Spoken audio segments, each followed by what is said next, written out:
Hello students, very good morning to all of you and welcome back to the next session of this video lecture, right? So आज के lecture में lecture number 8 में हम एक बहुत ही ज्यादा interesting derivation के बारे में डिस्कस करने जा रहे हैं। जिस टॉपिक का नाम दिया हुआ है you have to show the relation between relative lowering of vapour pressure. Mark my words, मैं किस चीज के बारे में बात कर रहा हूं, right? Relation between relative lowering of vapour pressure and the molar mass of the solute, right? तो ये दोनों चीजों के बीच में आपको एक रिलेशन डिराइव करना है और यहां भी एक सबसे इंपॉर्टेंट चीज के बारे में याद रखना, ये जो डेरिवेशन दिया हुआ है this is for the dilute solution. I repeat, इस चीज के बारे में फिलहाल हम डिस्कस नहीं करेंगे बिकॉज़ एक डाइल्यूट सॉल्यूशन इस डेरिवेशन के अंदर बहुत ज्यादा इंपॉर्टेंट है, बट ट्रस्ट मी इस चीज के बारे में थोड़ा समझेंगे और उसके बाद इस डेरिवेशन में इसका इस्तेमाल कहां पे करना है इस चीज के बारे में बताने वाला हूं। बट इस चीज को भूलना मत, ठीक है? ये जो डेरिवेशन सॉल्व करोगी वो कौन से सॉल्यूशन के लिए होगा? That is for the dilute solution. मैं एकदम सिंपलीफाइड चीज में मैं आपको बता रहा हूं, आपको प्रूव करना है ये वाला फॉर्मूला जो मैं आपको ऊपर दिया हुआ है, ठीक है?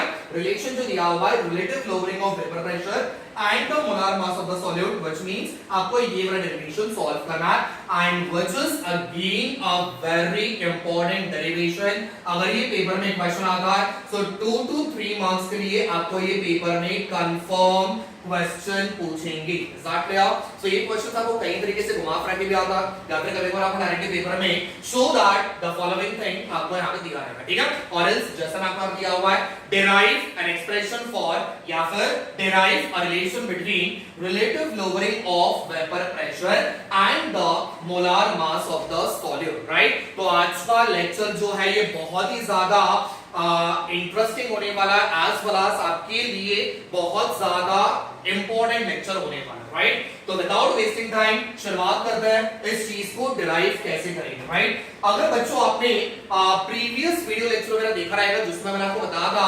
Relation between relative lowering of vapour pressure and the mole fraction of the solute, कुछ याद आया? मैंने आपको प्रीवियस लेक्चर में बताया था इस चीज को हमने प्रूव किया था and I have given you a formula somewhat like this, ठीक है? तो मैंने इस तरीके से आपको एक फार्मूला लास्ट में डिराइव करके बताया था। शुरुआत हम वहीं से करने वाले हैं, तो यहां भी आ जाएगा relative lowering of vapour pressure. मैंने शॉर्ट में लिखा हुआ है, आपने समझना है, ठीक है? So relative lowering of vapour pressure which is equals to, कल मैंने आपको बताया था मोल फ्रैक्शन ऑफ अ सॉल्यूट, ये हमने लास्ट वाले वीडियो लेक्चर में डिस्कस किया था, करेक्ट है? So relative lowering of vapour pressure which is equals to x2, correct है? अब इसी फॉर्मूले का इस्तेमाल करके हम आपका डेरिवेशन आपका आगे बढ़ाएंगे, ठीक है? चल ध्यान से देखना, कहीं पर आपको नहीं समझ में आ रहा प्लीज वापस वहीं पे वीडियो पॉज कर लो, ध्यान से देखो, मैंने जो भी आपको बातें बताई हुई है ध्यान से उसको सुनो, फिर भी नहीं समझ पा रहा तो प्लीज कमेंट सेक्शन में मेंशन जरूर कर देना, ठीक है? Now as if we know relative lowering of vapor pressure का मैंने आपको एक फॉर्मूला दिया था, so which means that formula क्या था? Delta P upon P01 which is equals to, क्या दिया हुआ स्टूडेंट्स? तो यहाँ पे आ जाएगा x2। तो मेरे हिसाब से यहाँ पे कोई भी बच्चों को डाउट नहीं होना चाहिए, ये जो फॉर्मूला मुझे मिला हुआ है कहां से मिला? Relative lowering of vapour pressure. Sir ने पहले बताया था फॉर्मूला क्या बनेगा?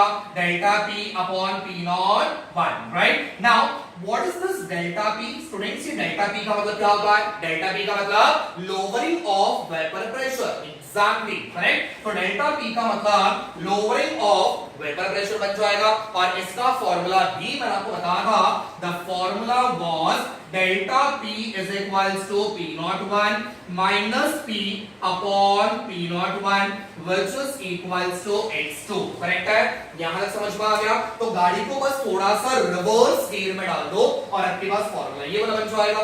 देखो सर लेफ्ट हैंड साइड यहां पे प्रूव हो गया, P01 minus P upon P01, same चीज मुझे यहां पे मिल गया, P01 minus P upon P01। Now what we have to do is हमारा फोकस पूरा किसके ऊपर होना चाहिए? x2 के ऊपर हमारा फोकस होगा। समझ में आ गया? तो यहां तक अच्छे से एक बार ध्यान से देख लेना, कहीं पे अगर आपको डाउट आ रहा है तो प्लीज मुझे वहीं पे कमेंट सेक्शन में कमेंट कर दो, आपके डाउट्स क्लियर हो जाएंगे, ठीक है? चल अब मुझे बताना x का मतलब क्या बनेगा स्टूडेंट्स? मोल फ्रैक्शन, करेक्ट है, और 2 का मतलब क्या बन जाएगा, दैट इज फॉर सॉल्यूट, ठीक है ना, ध्यान से समझना। सो x2 इज इक्वल्स टू, ध्यान से समझो, x2 का मतलब होगा mole fraction of the solute. Now as we know that मैं यहां पे फॉर्मूला आगे बढ़ा रहा हूं, ध्यान से देखना, x2 is equals to n2 upon n1 plus n2, yes और नो। ये मैंने आपको फॉर्मूला कहां पे बताया था, जो हमने 5 फॉर्मूलेस के बारे में डिस्कस किया था, percentage by volume, percentage by mass, और उसके बाद मोल फ्रैक्शन के बारे में मैंने आपको बताया, करेक्ट है। तो x2 is equals to formula क्या बन जाएगा, n2 upon n1 plus n2। बात समझ में आ गई। Now as we already know कि हमारा सॉल्यूशन कैसा होगा स्टूडेंट्स, डाइल्यूट सॉल्यूशन होगा। Now this is really very important, सारे बच्चों का ध्यान यहाँ पे, बिल्कुल यहाँ पे नजरें हटाना नहीं है, पहले बता रहा हूं, नजरें हटी दुर्घटना घटेगी, नहीं समझेगा, ठीक है। तो मेरे पास सॉल्यूशन कौन सा दिया हुआ है, डाइल्यूट सॉल्यूशन दिया हुआ है। थोड़ा सा फ्लैशबैक में जाने की कोशिश करेंगे स्टूडेंट्स। मैंने आपको बताया था सॉल्यूशंस आपके दो तरीके के होते हैं, एक होता है कॉन्सेंट्रेटेड, एक होता है डाइल्यूट सॉल्यूशन, यस और नो, बराबर। तो डाइल्यूट सॉल्यूशन और कॉन्सेंट्रेटेड वाले में फर्क क्या था, जब आप डाइल्यूट सॉल्यूशन की बात करते हो मतलब उसमें नंबर ऑफ मोल्स का अमाउंट कम होगा, whereas number of moles of solvent का अमाउंट ज्यादा होगा, करेक्ट है। जब आप डाइल्यूट वाले के बारे में बात कर रहे हो, सॉल्यूट कम अमाउंट में होगा, whereas सॉल्वेंट आपका ज्यादा अमाउंट में होगा। whereas इन केस अगर आप कॉन्सेंट्रेटेड वाले के बारे में बात करते हो तो कॉन्सेंट्रेटेड वाले में नंबर ऑफ सॉल्यूट आपकी ज्यादा होंगी, whereas नंबर ऑफ सॉल्वेंट आपका कम होगा। तो मुझे बताना यहाँ पे सॉल्यूशन कैसा है, डाइल्यूट कंडीशन में है, तो इसका मतलब सॉल्यूट का अमाउंट आपका कम होगा। यहाँ पे मैं शॉर्ट में लिख के बता रहा हूँ बस आपको समझाने के लिए, ठीक है।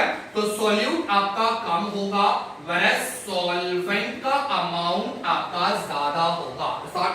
That is for the dilute solution, ठीक है। तो मुझे बताना N1 का मतलब क्या बनेगा, number of moles of solvent, N2 का मतलब क्या बनेगा, number of moles of solute. ये हमने ऑलरेडी प्रीवियस लेक्चर में डिस्कस कर चुके हैं, ठीक है। तो मुझे बताना डाइल्यूट सॉल्यूशन होने की वजह से सॉल्वेंट का कॉन्सेंट्रेशन ज्यादा होगा as compare to the concentration of the solute. तो मैं यहां पे लिख सकता हूं for dilute solution, very important, ये मैं अपने मर्जी से ले नहीं रहा हूं, मेरे पास क्वेश्चन में कंडीशन दिया हुआ है, सॉल्यूशन कैसा होना चाहिए, डाइल्यूट सॉल्यूशन होना चाहिए। तो डाइल्यूट सॉल्यूशन के लिए N1 is much more greater than, N1 की वैल्यू बहुत ज्यादा होती है as compared to N2, correct है। तो मैं ये लिख सकता हूं N1 is 1 का मतलब सॉल्वेंट, 2 का मतलब सॉल्यूट, करेक्ट है।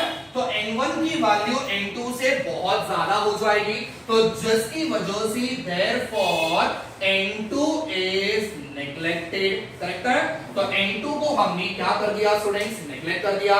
सो N1 और N2 में से नेग्लेक्ट कौन हुआ, N2 चला गया, तो सिर्फ मेरे पास कौन बाकी बचेगा, N1। अब बहुत सारे बच्चे बोलेंगे सर यहां से हमने N2 को नेग्लेक्ट कर दिया तो यहां से भी आपका N2 चला जाएगा ना, तो आंसर इज नो। यहां के N2 को आपने कुछ नहीं करना है, बिकॉज मैंने कंपैरिजन किसके साथ किया था, N1 के साथ मैंने कंपैरिजन किया था।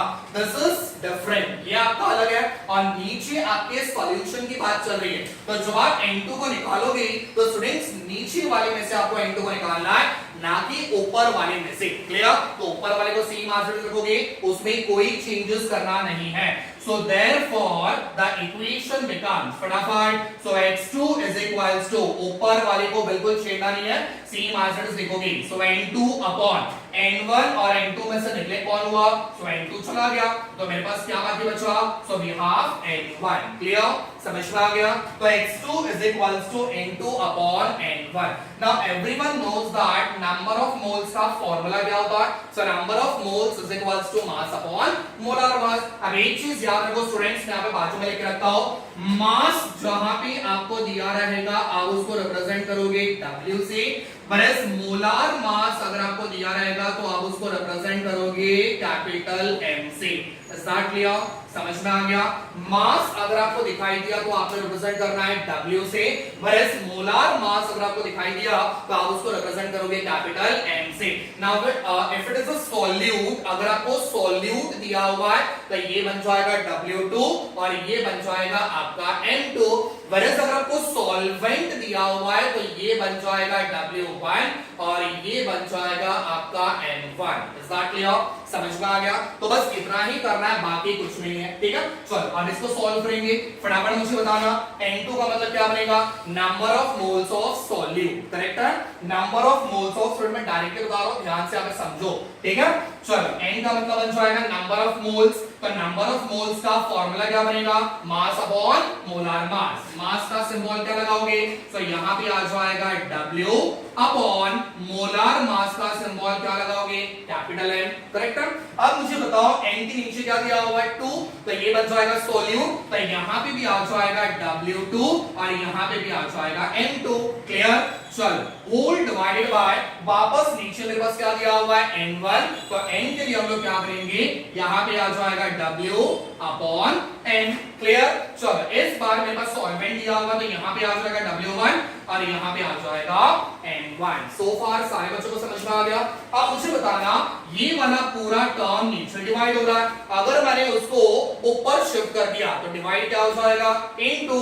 So therefore the equation becomes, फटाफट बताना, W2 अपॉन M2 डिवाइड बन गया मल्टीप्लाई, नीचे वाला ऊपर चला गया तो उल्टा हो जाएगा। तो यहां पे आ जाएगा M1 अपॉन W1। समझ में आ गया? तो ये मुझे बताओ किसकी वैल्यू मिली? x2 की value milli.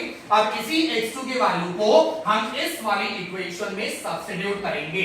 So the final answer is, बस यहां पे आपका आंसर आने ही वाला है, बस एक स्टेप यहां पे दूर हो। ठीक है, so therefore the equation becomes, फटाफट बताना शुरुआत से, तो यहां पे बन जाएगा P01 minus P upon P01 versus equals to, किसकी वैल्यू मुझे चाहिए? x2 की वैल्यू। अब x2 की वैल्यू इतना महाभारत रामायण करने के बाद मुझे यहाँ पे x2 की वैल्यू मिल गई। तो x2 का वैल्यू मेरे पास क्या दिया हुआ है? सो W2 upon N2 into M1 upon W1. So here we are with the answer. Clear? तो जो चीज हमें यहाँ पे प्रूफ करना था हमने यहाँ पे आंसर प्रूफ करके बता दिया। ठीक है, अब मुझे बताओ रिलेशन किसके बीच में बताना? Relative lowering of vapour pressure. कहाँ पे ये relative lowering of vapour pressure कहाँ पे दिया हुआ है? This one. करेक्ट है? तो ये बन जाएगा हमारा relative lowering of vapour pressure, और किसके बीच में चाहिए? Molar mass of the solid. कहां पे मोलार मास? ये बनेगा मोलार मास, ये बनेगा सॉलिड। तो इसके बीच में आपका रिलेशन यहां पे दिया हुआ है। क्लियर? समझ में आ गया? So that was all about the derivation जो हमने आज के लेक्चर में सॉल्व किया। सो आई होप सारे बच्चों को समझ में आ गया होगा। डेरिवेशन अगर आपको कहीं पे नहीं क्लियर हो रहा है तो प्लीज वीडियो पॉज कर लो, जैसे मैंने आपको पहले भी बताया हुआ है, पॉज करके वापस उसको एक बार रिवाइंड करके देखो। जो चीजें मैंने आपको कॉन्सेप्चुअल वाइज क्लियर किया हुआ है, स्टिल अगर कुछ चीजें आपको नहीं समझ में आई तो आपके कमेंट सेक्शन में मेंशन कर दो, आपका डाउट क्लियर हो जाएगा। ठीक है, thank you so much, stay tuned for the next video.